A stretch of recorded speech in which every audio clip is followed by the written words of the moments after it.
நாடு விட்டு நாடு போகக்கூடிய யோகங்கள்லாம் குரு பகவானுடைய அற்புதமான பார்வை மூலமாக இருக்கு.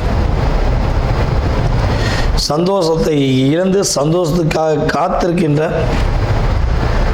நம்மளுடைய தனுசு ராசி என்பவர்களுக்கு ரியலாகவே சந்தோஷம் நிலைச்சிருக்க போகுது. வேறு லெவல் அப்படிம்பாங்கள்ல. ஸோ அதே மாதிரி நீங்கள் உங்களை ஆட்ஃபிட் பண்ண போகிறீங்க, உங்களை உருவாக்க போகிறீங்க, உங்களை வழி நடத்த போகிறீங்க. உங்கள் லைஃப்பை நீங்களே குரு பகவானுடைய பார்வை மூலமாக மாற்ற போகிறீங்கன்னு அர்த்தம். ஓகேவா?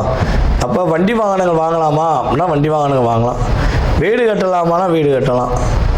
மேற்படிப்புக்காக வெளிநாடு போகலாமா? கண்டிப்பாக போகலாம். வெளிநாடு சுற்றுலா போகலாமா? வெளிநாடு வேலைக்கு போகலாமா? வெளிநாடு சிட்டிசன் வாங்கலாமா? அப்படின்னா வெளிநாடு சிட்டிசன் நினைக்கக்கூடிய தனுசு ராசி என்பவர்கள் உறுதியாக வெளிநாட்டு சிட்டிசன் வாங்கக்கூடிய பாக்கியம் உண்டு.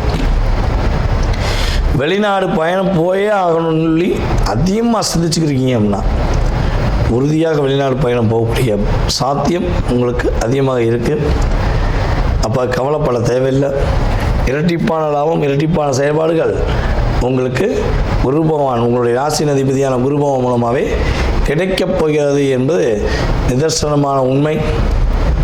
இந்த காலகட்டங்களில் உங்களுடைய ராசியின் அதிபதியான குரு பகவான் உங்கள் ராசிக்கு 8ஆம் இடத்துல போய் அமர்ந்திருப்பதனால உங்களுடைய வீட்டு பக்கத்தில் இருக்க நவ கிரகத்தில் உள்ள சுப கிரகமான குரு பகவானை மனசார வழிபாடு செஞ்சு மனசார இங்கே என்ன கேட்குங்களோ அது கிடைக்கும், நடக்கும் என்பது நிதர்சனமான உண்மை.